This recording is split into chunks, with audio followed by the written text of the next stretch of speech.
So good evening. Today we are going to learn about the periodic table. Periodic. You all are aware about periodic table? Basically, this upper diagram is periodic table, right? And to whom we are giving the contribution? किसको contribution देते बेटा? Periodic table का? That is regarding the Mendeleev. किसको देते हैं?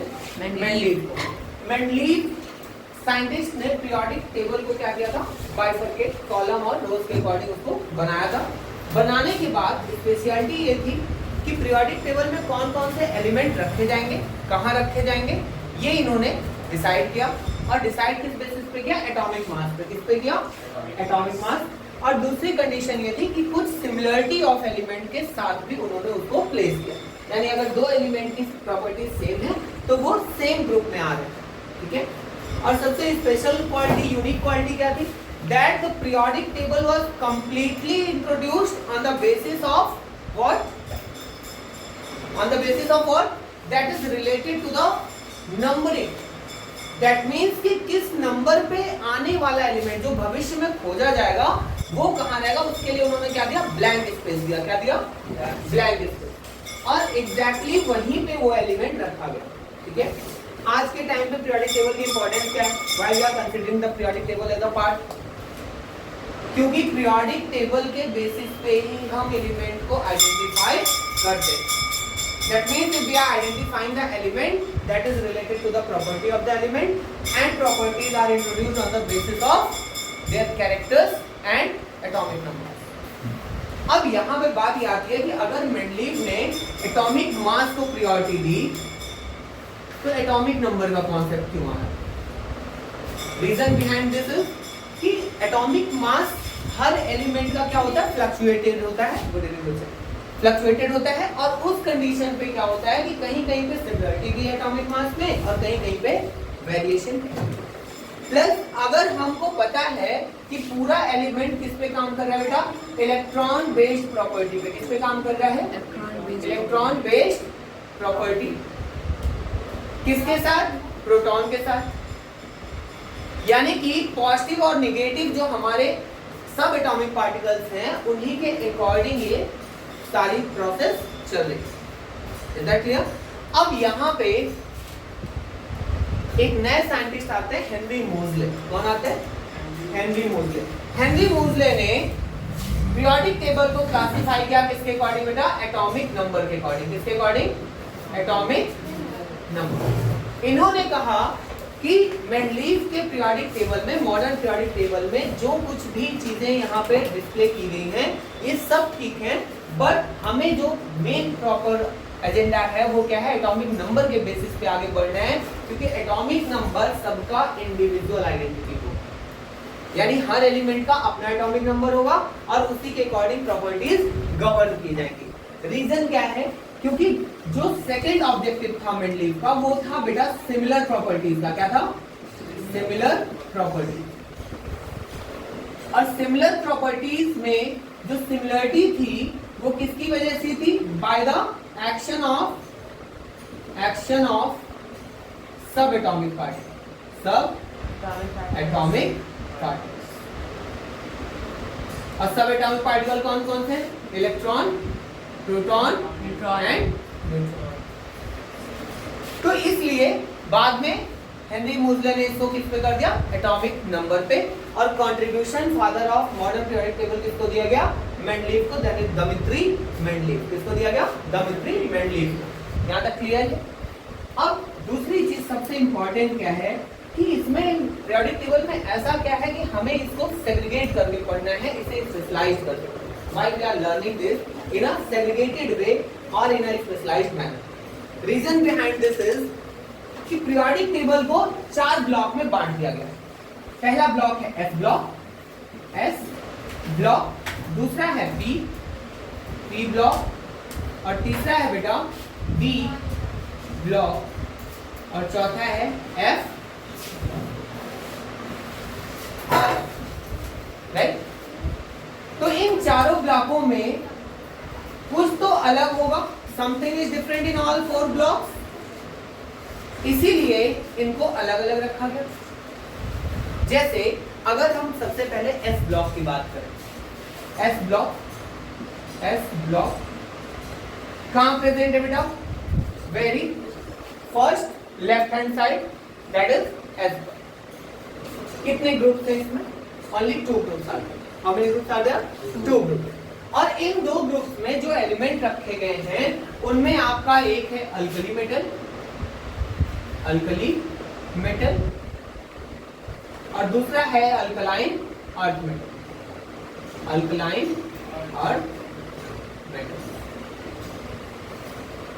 दोनों के नाम में सिमिलरिटी है, अल्कली एंड अल्कलाइन, यानी कि कहीं ना कहीं ये दोनों कैरेक्टर्स को क्या करते हैं? सिमिलर शो करते हैं। कैरेक्टर्स को क्या करेंगे? सिमिलर शो करेंगे। यानी अगर हम इसको आइडेंटिफिकेशन करें, इंडिकेटर टेस्ट करें, तो हमें जो इंडिकेटर यहां मिलेगा वही इंडिकेटर यहां भी मिलेगा। और इसको बोला गया कि ये दोनों क्या है बेटा? मेटल्स। क्या है ये? Metals. And if they are constituting the metal in a same group, that means they are also sharing the same properties throughout the group. अब हम बात करें ग्रुप्स की, तो ग्रुप के साथ और भी कुछ है जिसको हमें डिस्कस करना है, ठीक? तो पहले तो एस ब्लॉक में हमारे 2 रोज आ रही है, एक अल्कली मेटल की और दूसरी alkaline earth metal. Group number 1 and group number 2। इसको हम सब ग्रुप में भी डिवाइड करते हैं, that is first A and second. Clear है? First A group and second A group. अब यहाँ फर्स्ट ए सेकेंड ए को क्यों पहले और दूसरे में ही रखा गया? क्यों नहीं इसको हम पी ब्लॉक में रख दिए? क्यों नहीं इसको हम डी में रख दिए? डी में भी 1 2 3 4 है, डी में भी first A, first B, second B, third B है, वहां भी तो रख सकते थे, बट हमने कहाँ रखा? फर्स्ट प्रियोरिटी में रखा। तो पहले चेक करते हैं क्यों फर्स्ट प्रियोरिटी में रखा। Why we are placing in the first priority, इसका रीजन क्या है फर्स्ट में रखने? तो कल हम लोगों ने पढ़ा था बोरबरी रूल। क्या पढ़ा था? बोरबरी रूल। बोरबरी रूल का फॉर्मूला क्या था बेटा? That is 2n square. अब यहाँ पे अगर हम बात करें फर्स्ट, तो सबसे पहला एलिमेंट आता है हाइड्रोजन। क्या आता है? एटॉमिक नंबर क्या है इसका? 1 है, और नाम है इसका हाइड्रोजन, और लिखा कैसे हमने? X। सिंबल इसका क्या है? H। तो हाइड्रोजन का एटॉमिक नंबर अगर 1 है, तो बोरबरी रूल के अकॉर्डिंग अगर हम इसको रखें तो 2 × 1 का स्क्वायर, यही होगा। तो इसके अकॉर्डिंग तो क्या हो जाना चाहिए बेटा? 2 इलेक्ट्रॉन्स आने चाहिए, लेकिन हाइड्रोजन के पास कितना है? 1। इसीलिए जब मॉडर्न पीरियोडिक टेबल पहले बनाया था मेंडलीव ने, तो मेंडलीव ने हाइड्रोजन की जो स्पेसिफिक पोजीशन थी उसको डिफाइन नहीं किया।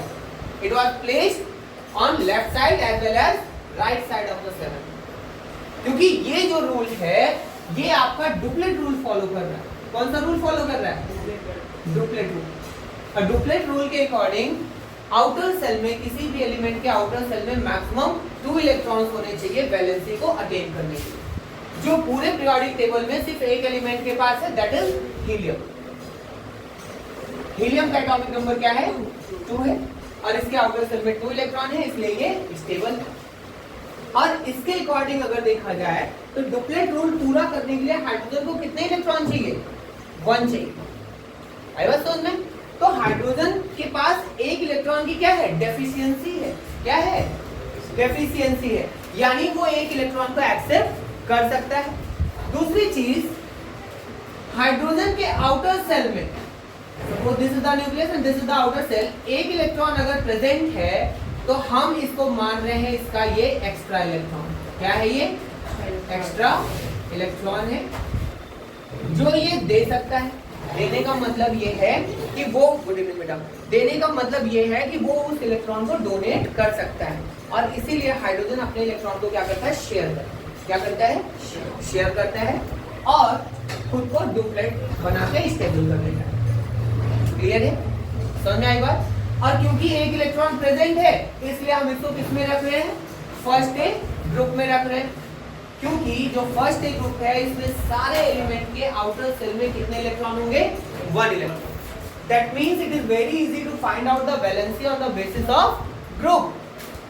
फर्स्ट ए में एक इलेक्ट्रॉन, यानी अगर हाइड्रोजन में एक है तो लिथियम में भी आउटर सेल में कितने इलेक्ट्रॉन होंगे? 1। और नीचे सोडियम में 1, पोटेशियम में 1, रुबिडियम, सीजियम, फ्रांसियम सब में कितने होंगे? 1 होंगे। क्लियर है यहाँ तक? अब जैसे अगर मान लीजिए हमने लिथियम का इलेक्ट्रॉनिक कॉन्फ़िगरेशन किया, Li एटॉमिक नंबर क्या बेटा? 3 है।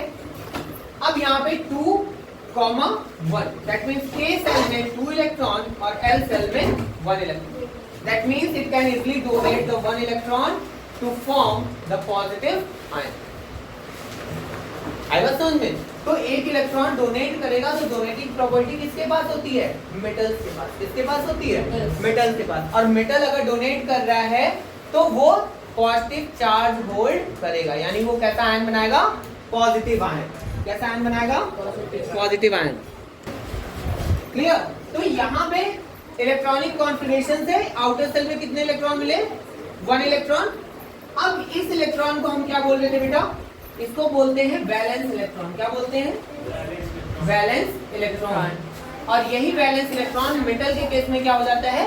वैलेंसी बन जाता है। क्या बन जाता है? वैलेंसी बन जाता है। तो वैलेंसी अगर हम लिखेंगे तो ये वैलेंसी कैसी है? क्योंकि ये डोनेट कर लेगा तो वैलेंसी कैसी हो जाएगी? पॉजिटिव हो जाएगी। कैसी हो जाएगी? पॉजिटिव हो जाएगी। यानी मेटल के केस में वैलेंसी हमेशा पॉजिटिव होगी। कैसी होगी? पॉजिटिव होगी। और नॉन मेटल के केस में डेफिशिएंसी होती है, तो डेफिशिएंसी के केस में वैलेंसी क्या होगी? नेगेटिव होगी। क्या होगी? नेगेटिव होगी। क्लियर है यहाँ तक? यानी कि फर्स्ट ए ग्रुप का वैलेंसी कितनी होगी? +1। सारे एलिमेंट की, हाइड्रोजन से लेके फ्रांसियम तक सारे एलिमेंट की वैलेंसी क्या होगी बेटा? +1। इसके बाद सेकेंड ग्रुप जो है अल्कलाइन अर्थ मेटल, इसके जस्ट बगल वाला, ये सेकेंड ए ग्रुप का है तो इसकी वैलेंसी क्या होगी? +2। क्लियर है? अब इसके नाम पे आ जाते हैं अल्कली ग्रुप। अल्कली का मतलब होता है those elements which are basic in nature, that means they are forming a base when they are reacting with the hydronium ion. Hydronium ion से रिएक्ट करने पे ये क्या बनाएंगे बेटा? बेस बनाएंगे। क्या बनाएंगे? बेस। और बेस अगर बन रहा है तो उसकी कुछ प्रॉपर्टीज भी होती है। That means when the metals are reacting with the hydronium ion they will form a substance which is slippery in touch. कैसा होगा? स्लिपरी होगा, सोपी होगा, सॉफ्ट होगा, जेंटल होगा, उससे कोई हार्म नहीं होगा। आएगा समझ में? तो वहां पे जो कंपाउंड बनेगा वो कैसा बनेगा? बेसिक बनेगा। और बेसिक कंपाउंड को टेस्ट करने के लिए अगर पीएच वैल्यू पे चेक करें तो बेसिक पीएच वैल्यू कहां जाएगी? 7 to 14। कहां जाएगी? 7 to 14। किस पे? पीएच स्केल पे। किस पे जाएगी बेटा? पीएच स्केल पे। और लिटमस टेस्ट करेंगे तो red litmus changes to blue. Red litmus changes to blue. किसके लिए? बेस के लिए। किसके लिए बेटा? बेस के लिए। इसीलिए हम इसको बोलते हैं अल्कली मेटल्स। क्या बोलते हैं? Alkali metal. Alkaline earth metal वो मेटल्स हैं जो अर्थ क्रस्ट में मिलते हैं। कहाँ मिलते हैं? और अर्थ क्रस्ट क्या है? That is the superficial layer of the earth which is including all the elemental components. Earth crust सबसे ऊपर की लेयर है अर्थ की, जिसमें सारे एलिमेंट्स आपको मिल जाएंगे। And they are extracted out from the earth, right? जैसे कैल्शियम कहां से निकलता है?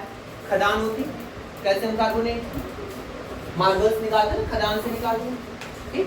सोडियम हो गया, magnesium, these are getting we are getting from the earth crust only. क्या आसमान से तो आएगा नहीं? We are not getting from the outside ना, दैट किसी दिन एयरक्राफ्ट में बैठे और पहुंच के ऊपर से 2-4 टैंकर भर के लेके चले आए सोडियम वोडियम, है ना? आई बात सुनने? तो यहाँ पे मेटल्स की बात होगी। यहाँ तक क्लियर है सबको? कोई कंफ्यूजन? चलो वैलेंसी निकालना आ गया। कैसे निकालेंगे? इलेक्ट्रॉनिक कॉन्फ़िगरेशन कर लेंगे। ओके, नाउ इफ आई से what is the valency of calcium, find out on your notebook. Calcium की वैलेंसी निकालिए अपनी कॉपी में। +2। Very good. +2 कैसे बताया?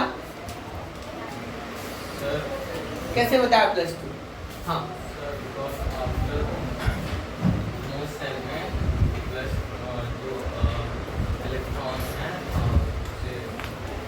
because the outer cell will contain only 2 electrons and that will show the valency.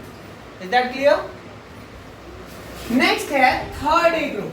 Third A की बात क्यों कर रहे हैं? अब थर्ड ए बेटा किसमें आ गया? पी ब्लॉक में आ गया. किसमें आ गया? पी ब्लॉक में. पी ब्लॉक में आ गया third A group. Third A group P block में रखने का पर्पस क्या है इसको हम लोग आगे डिस्कस करेंगे. Why we are placing third a into the p block? Because this third a is also resembling the property of metals only. Metal की ही प्रॉपर्टी शो करता है.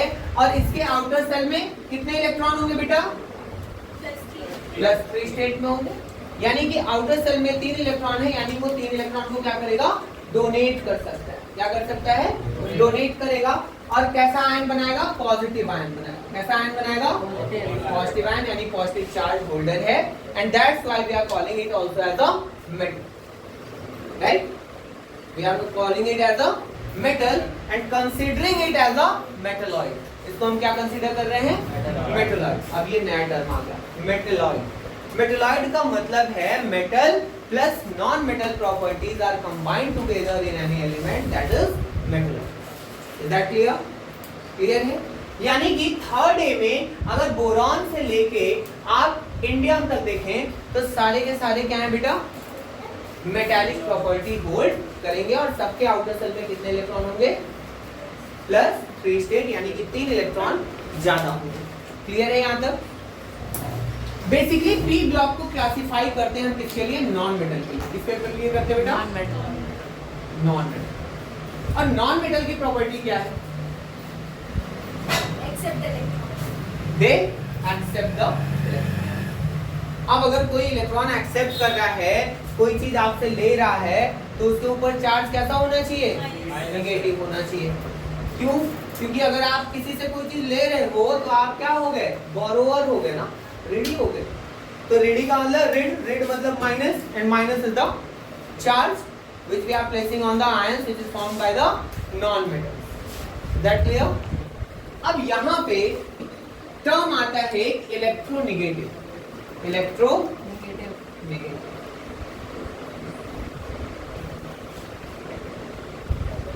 और मेटल के केस में क्या था बेटा? Electro positive.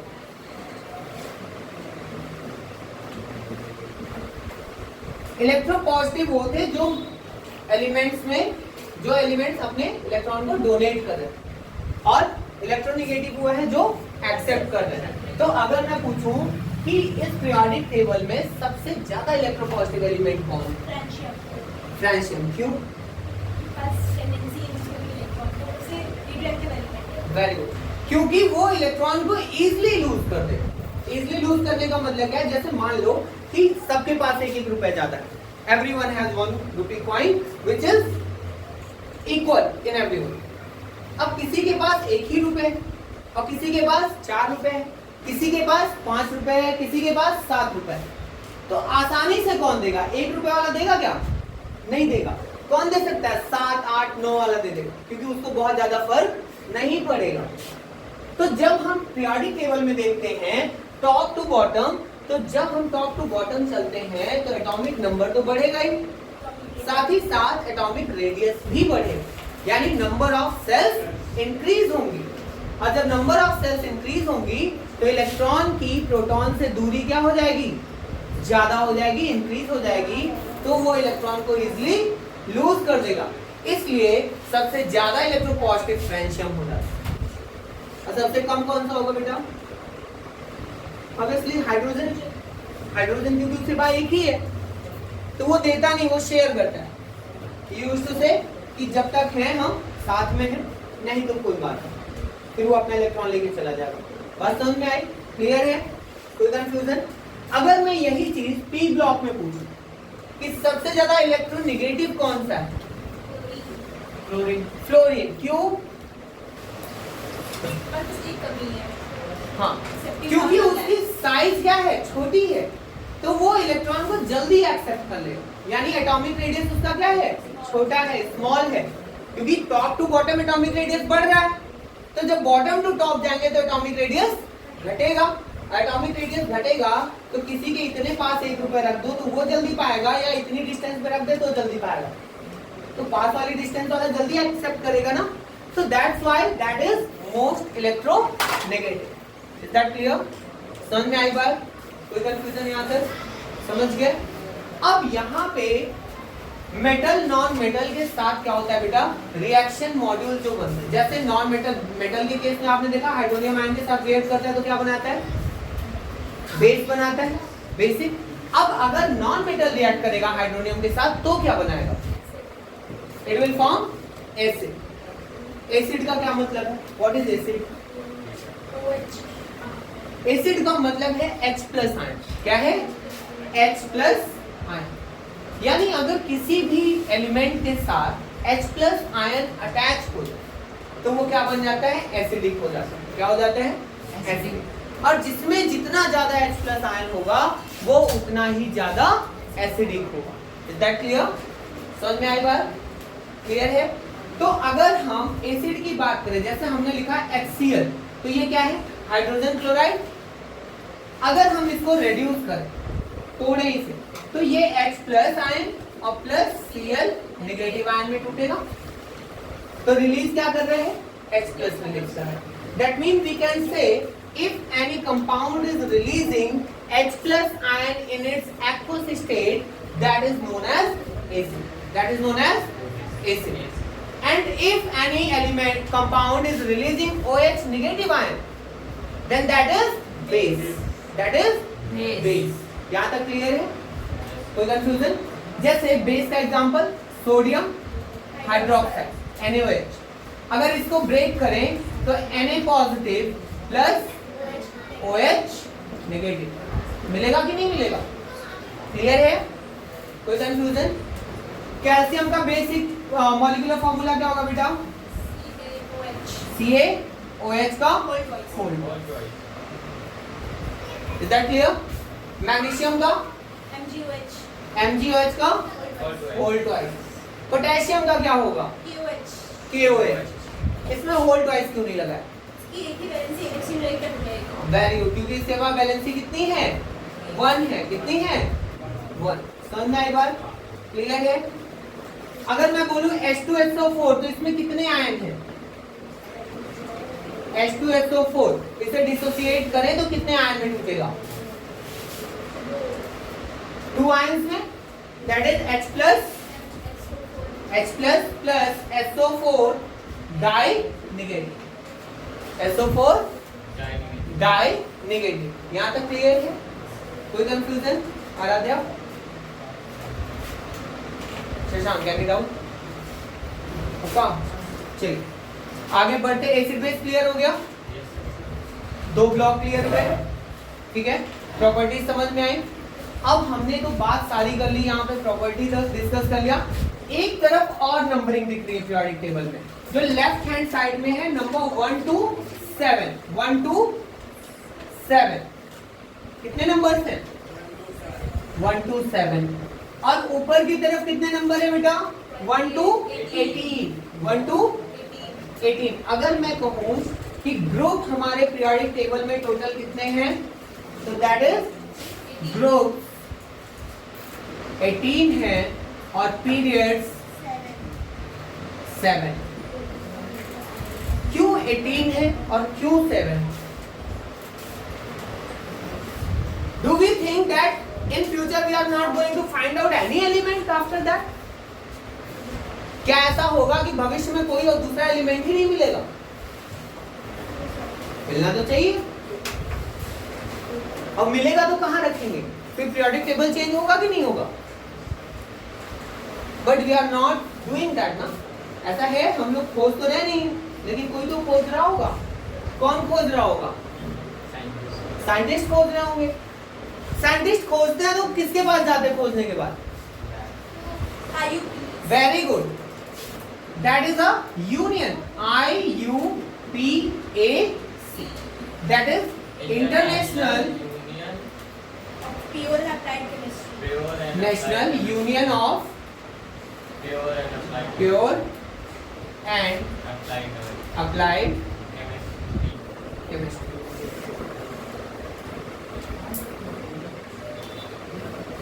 This is the particular organization which is used to give the symbol and identification to any element throughout this world.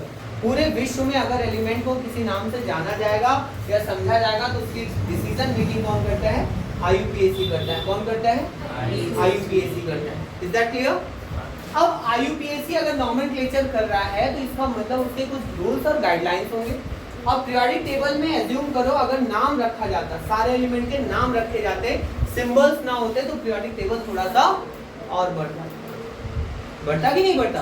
और अगर पीरियोडिक टेबल की साइज बढ़ती तो सिमेट्री पे भी इफेक्ट पड़ेगा। Is that clear? तो यहाँ पे नॉमेनक्लेचर इसी हिसाब से रखा जाता है कि एलिमेंट कब खोजा गया, किसने खोजा, और अगर सिमिलरिटी आती है तो वहाँ पे हम लैंग्वेज को भी चेंज कर देते हैं। जैसे जनरल इंग्लिश में अगर कोई कॉमन नेम है तो वो कॉमनली लिखा है, लेकिन अगर उससे सिमिलर कोई एलिमेंट है तो उसका नाम हम किस में लिखते हैं बेटा? लैटिन में लिखते हैं। किसमें लिखते हैं? Latin names. जैसे फॉर एग्जांपल सोडियम, इसका लैटिन नेम क्या बेटा? नेट्रियम। Very good. ठीक, और कोई है? के फॉर कैलियम। कैलियम है लेकिन हम इसको बोलते क्या हैं? पोटेशियम। पोटेशियम क्यों हटाया गया होगा? Any reason behind this? Why we replace the potassium with the kalium? Differentiate करने के लिए। Because if we are taking the symbol as very good, if we are taking the symbol of potassium P, it is relatable to phosphorus. और phosphorus से अगर ये resemble कर रहा है तो वहां पे कंफ्यूजन हो सकती है कि नहीं हो सकती? That clear? तो इस तरह से हमारे पीरियोडिक टेबल में कुछ एलिमेंट्स हैं जो कॉमन नेम पे ना होके लैटिन नेम्स पे। Is that clear? समझ में आया? कोई कंफ्यूजन? अब यहाँ पे पीरियड्स की बात कर रहे थे। पीरियड 1 to 7 ही क्यों है? 1 to 7 ही क्यों? Why it is from 1 to 7? Why it is not going to be 18? कोई रीजन? कोई रीजन नहीं है? हाँ, definitely because this period is representing the number of cells or atomic orbitals, जिसमें क्या है? इलेक्ट्रॉन रिवॉल्व कर रहा है। कितने इलेक्ट्रॉन होंगे उसमें, ये चीज कौन डिफाइन करता है? पीरियड्स डिफाइन करते हैं। कौन डिफाइन करता है? पीरियड। जैसे अगर हम ऑर्बिटल डायग्राम की बात करें, ऑर्बिटल डायग्राम से आप लोग अवेयर हैं? What is orbital diagram?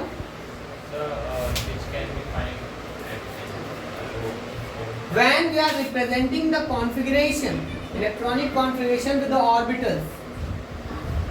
And what is orbital? Orbital क्या है? Fixed orbit path. The path of the electron where it used to revolve. उसे क्या बोलते हैं? Orbital. तो अगर हम कहें सोडियम का 11 है, 2, 8 and 1, K, L, M, right? Now this is the nucleus. First orbital, second orbital and third orbital. Is that clear? पहले में 2 इलेक्ट्रॉन्स, दूसरे में बेटा 8 इलेक्ट्रॉन्स, लास्ट में 1 इलेक्ट्रॉन। अब आप देखो कि यहाँ पे orbital number 1, orbital number 2 and orbital number 3. And now see the periodic table. Sodium is placed in the period, यानी कि सोडियम के पास टोटल ऑर्बिटल कितने होंगे? 3 होंगे और वो पीरियड डिफाइन कर देगा. Now if I am asking what is the orbital number present in bromine? Bromine, that is 4. And what is in calcium? 4. Francium? 7. Very good. समझ में आ गया? क्लियर है? कोई क्वेश्चन, कोई query? Any doubt? Good evening. Is this your time to come?